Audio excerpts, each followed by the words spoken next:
উত্তরে হিমেল হাওয়ায় হিমালয় কন্যা খ্যাত পঞ্চগড়ে বেড়েই চলছে শীতের তীব্রতা। প্রতিদিনই সন্ধ্যা থেকে পরদিন সকাল পর্যন্ত ঘন কুয়াশায় ঢাকা পড়ছে চারপাশ। ফলে জেলার সাধারণ ও নিম্ন আয়ের মানুষরা পড়ছেন চরম বিপাকে। আজ বৃহস্পতিবার ৪ ডিসেম্বর সকাল ৯টায় জেলার তেঁতুলিয়া আবহাওয়া পর্যবেক্ষণ কেন্দ্রে সর্বনিম্ন তাপমাত্রা রেকর্ড করা হয়েছে ১২ ডিগ্রি সেলসিয়াস, যেটি আজকে সারা দেশের মধ্যে সর্বনিম্ন তাপমাত্রা রেকর্ড। সরেজমিনে দেখা যায় দিনের বেলা সূর্যের আলো ও কিছুটা গরম অনুভূত হলেও সন্ধ্যা নামার সাথে সাথে হিমেল হাওয়া অনুভূত হচ্ছে।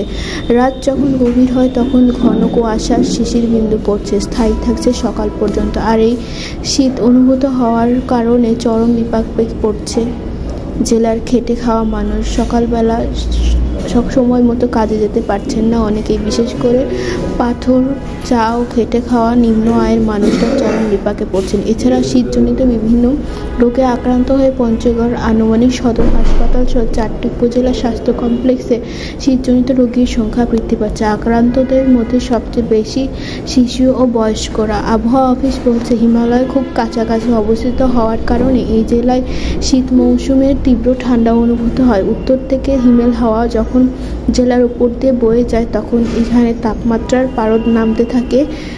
গত এক সপ্তাহ ধরে এই জেলার তাপমাত্রা ১১ থেকে ১৩ ডিগ্রির ঘরে ওঠানামা করছে। এ বিষয়ে জেলা শহরের বাসিন্দা শাহজাহান আলী বলেন, কয়েকদিন ধরে শীতের তীব্রতা বেশি, দিন দিন শীত বাড়ছে। সকালের পর রোদ থাকলেও সন্ধ্যা থেকে আবারও শীত নামতে শুরু করে। একই কথা বলেন বাংলাবান্ধা স্থলবন্দর এলাকার পাথর শ্রমিক সজিনা বেগম।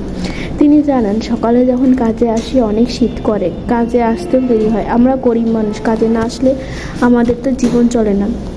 তেঁতুলিয়া আবহাওয়া পর্যবেক্ষণ কেন্দ্রের ভারপ্রাপ্ত কর্মকর্তা জিতেন্দ্রনাথ রায় বলেন, আজ সকাল ৯টায় সর্বনিম্ন তাপমাত্রা রেকর্ড করা হয়েছে ১২ ডিগ্রি সেলসিয়াস। আগামী সপ্তাহে তাপমাত্রা আরও হ্রাস পাওয়ার সম্ভাবনা রয়েছে।